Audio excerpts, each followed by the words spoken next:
Dear students, मैं doctor Pramila Gupta, department of zoology, MSG college Bharatpur, आपके लिए एक वीडियो लेके आई हूँ जिसका टॉपिक है स्पर्मेटोजेनेसिस।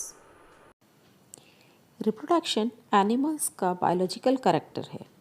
वो अपनी संतति बनाए रखने के लिए रिप्रोड्यूस करते हैं। एनिमल्स में रिप्रोडक्शन दो तरीके का होता है। पहला एसेक्सुअल रिप्रोडक्शन या अलैंगिक जनन और दूसरा सेक्सुअल रिप्रोडक्शन या लैंगिक जनन। जितने भी हायर एनिमल्स होते हैं उनमें लैंगिक जनन ही होता है।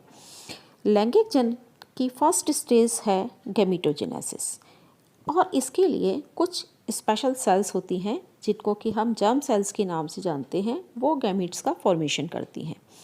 जर्म सेल से गैमीट के फॉर्मेशन की पूरी क्रिया को गैमीटोजेनेसिस या युग्मक जनन कहा जाता है। हायर एनिमल्स में मेल और फीमेल एनिमल अलग अलग होते हैं, यानी उनमें लिंग विभेद पाया जाता है, इसलिए वो अलग अलग तरीके के गैमीट्स का प्रोडक्शन करते हैं। मेल एनिमल्स में मेल गैमीट या स्पर्म का प्रोडक्शन होता है जो कि एक्टिव होता है, मोटाइल होता है, फूड मटेरियल प्रिजर्व नहीं होता उसमें और उसको स्पर्म कहा जाता है। जबकि फीमेल द्वारा फीमेल गैमीट का प्रोडक्शन किया जाता है और ये फीमेल गैमीट साइज़ में बड़े होते हैं, फूड मटेरियल प्रिजर्व्ड होता है इनमें और ये नॉन मोटाइल होते हैं और इन्हें ओवम कहा जाता है। ये गैमीट्स मदर फादर के हेरिडिटरी कैरेक्टर्स को कैरी करते हैं और आगे वाली पीढ़ियों में इनको ट्रांसफ़र करने का काम करते हैं। इसलिए जब संतति पैदा होती है तो उसमें माता और पिता यानी दोनों पेरेंट्स के लक्षण देखने को मिल जाते हैं।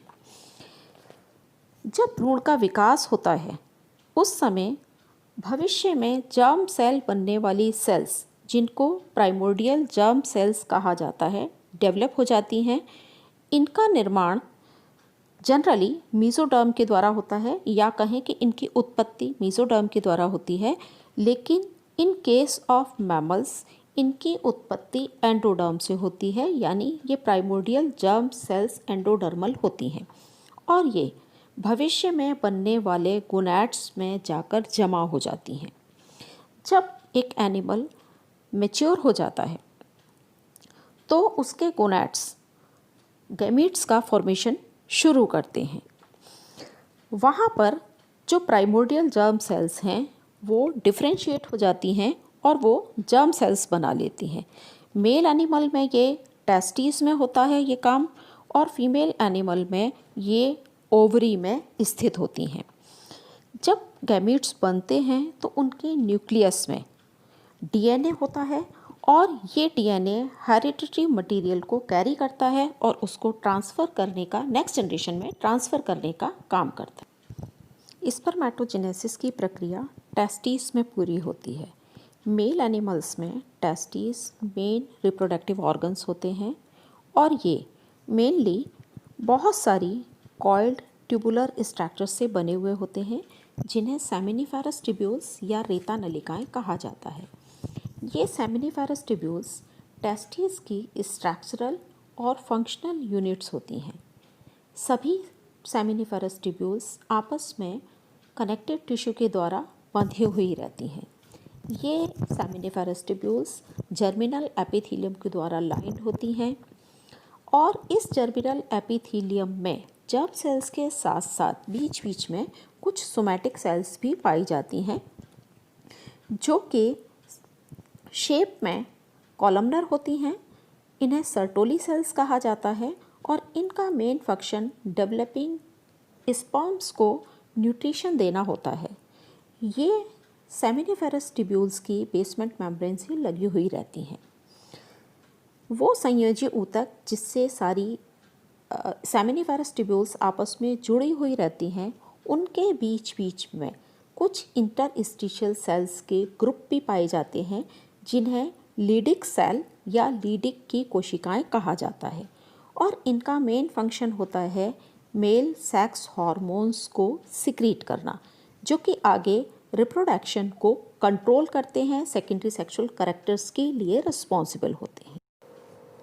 वो पूरी प्रक्रिया जिसमें एक स्पर्म डेवलप होकर मैच्योर स्पर्म बनता है और एक ओवम को फर्टिलाइज करने में कैपेबल हो जाता है, ये प्रक्रिया स्पर्मेटोजेनेसिस कहलाती है। हालांकि स्पर्मेटोजेनेसिस की जो प्रोसेस है वो कॉम्प्लेक्स है, कंटिन्यूअस है, लेकिन फिर भी सुविधा के लिए हम इसको दो भागों में बांट सकते हैं। स्टेज नंबर 1 है फॉर्मेशन ऑफ स्पर्मेटिड, जिसमें स्पर्मेटिड का फॉर्मेशन होता है, और दूसरा है स्पर्मियोजेनेसिस, जिसमें जो गोल स्पर्मेटिड होता है वो एक पर्टिकुलर शेप एक्वायर करके मैच्योर स्पर्म बन जाता है। Number 1, the formation of spermatids. Seminiferous tubules में प्रेजेंट प्राइमोर्डियल जर्म सेल से स्पर्मेटिड्स का प्रोडक्शन होता है। इस पूरी अवस्था को, पूरे प्रोसीजर को हम 3 सब स्टेजेस में बांट सकते हैं।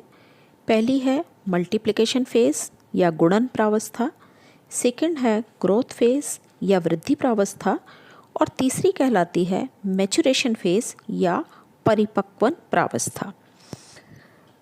जो एनिमल्स हैं उनमें स्पर्म्स का नंबर बहुत ज़्यादा होता है, इसलिए जर्मिनल एपिथेलियम में जो जर्म सेल्स प्रेजेंट होती हैं उनमें लगातार माइटोसिस होता रहता है, जिससे नंबर ऑफ सेल्स बढ़ता रहता है। इस तरीके से विभाजन के बाद जो सेल्स बनती हैं उनको स्पर्म मदर सेल या स्पर्मेटोगोनिया कहा जाता है। हालांकि इन सेल्स का नंबर टेस्टिस में फिक्स नहीं है। ये स्पर्मेटोगोनिया आगे फिर माइटोटिक डिवीज़न करती रहती हैं, और माइटोटिक डिवीज़न करने के बाद ये बनाती हैं प्राइमरी स्पर्मेटोसाइट या शुक्राणुजनक, प्राथमिक शुक्राणुजनक कोशिकाएं।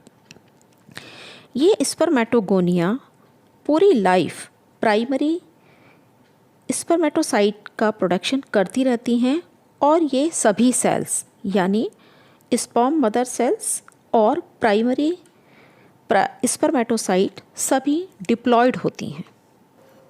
ये प्रावस्था पहली मल्टीप्लिकेशन फेज़ है, जिसमें जर्म सेल लगातार डिवीज़न करती है, और डिवीज़न करने के बाद फाइनली वो प्राइमरी स्पर्मेटोसाइट का निर्माण कर लेती है। सेकेंड सब स्टेज है ग्रोथ फेज या वृद्धि प्रावस्था। इसके अंतर्गत जब स्पर्मेटोगोनिया में लास्ट माइटोटिक डिवीज़न होता है और उसके रिजल्टेंट प्राइमरी स्पर्मेटोसाइट सेल्स जो बनती हैं वो सेल्स अपने साइज़ में वृद्धि करती हैं, बढ़ोतरी करती हैं, और उसके फलस्वरूप वो मैच्योरेशन डिवीज़न के लिए तैयार हो जाती हैं। इसमें उनका न्यूक्लियस भी साइज़ में बड़ा हो जाता है। हालांकि उनके साइज़ में oogenesis के कंपैरिजन में वृद्धि बहुत कम होती है, क्योंकि इनमें फूड मटेरियल प्रिजर्व नहीं रहता है। केवल ये लगभग अपने साइज़ से दोगुनी हो जाती हैं और ये मैच्योरेशन डिवीज़न के लिए तैयार हो जाती हैं। लेकिन इस दौरान वो खुद कोई भी डिवीज़न नहीं